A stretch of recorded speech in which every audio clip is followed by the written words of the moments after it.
கர்த்தருடைய பரிசுத்த நாமத்துக்கு ஸ்தோத்திரம்.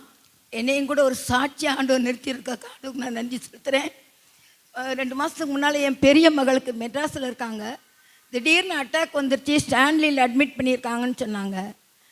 அப்போ எனக்கு முதல்ல அது அவங்க என்கிட்ட ரொம்ப பெருசாக சொல்லலை. அதனால் நான் அதை வேதனையாக எடுத்துக்காமல் நான் தினம் காலையில் 4:30 மணி 4:45 கழிச்சு நான் ஜெபம் பண்ண 5 மணிக்கு உட்காரும்போது தினம் காலை யார் யாருக்கு அந்த நல்ல பழக்கம் இருக்கு எனக்கு தெரியாது.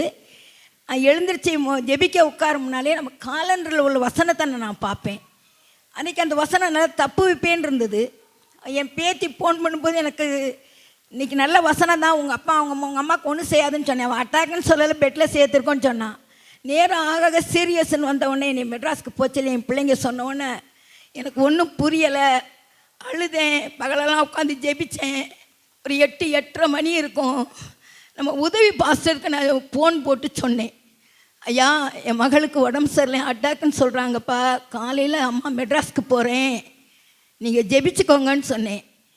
தம்பி எப்பயும் வளவலான்னு பேச மாட்டார். நான் இருக்குன்னு சரிம்மான்னு சொல்லி வச்சுட்டாரு. தனியாக போகிறீங்களான்னாரு. எனக்குள்ளே நக்கல் படி ஏசப்பாயன் கூட வராங்கன்னு அதுதான் தெரியுமேன்னு சொல்லிட்டு ஃபோனை வச்சுட்டு அது பிள்ளை திரும்பி ஃபோன் போட்டுச்சு.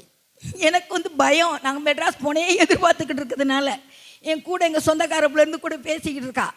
ஏம்மா ஃபோன் போட்ட நம்பருக்கு தான் அத்தை ஃபோன் வருதுன்னு தம்பி பேசினாப்புல. நாங்கள் 2 நாளைக்கு முந்தையே 58 நாள் நெகேமியா குழு ஜெபம் நடந்துக்கிட்டு இருக்கு.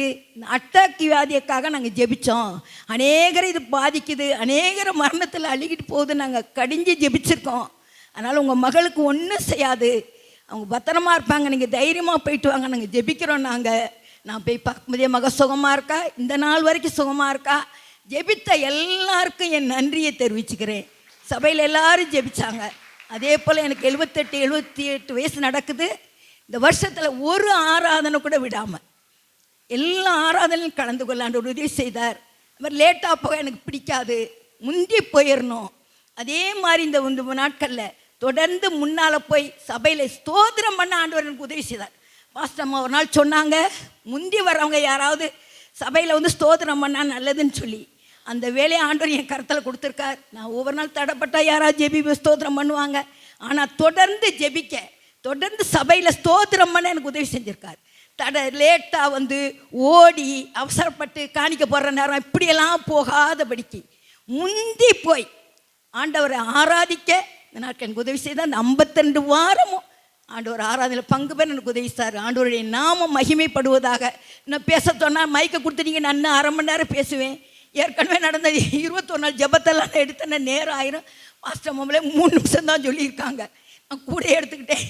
மன்னிக்கவும். நன்றி.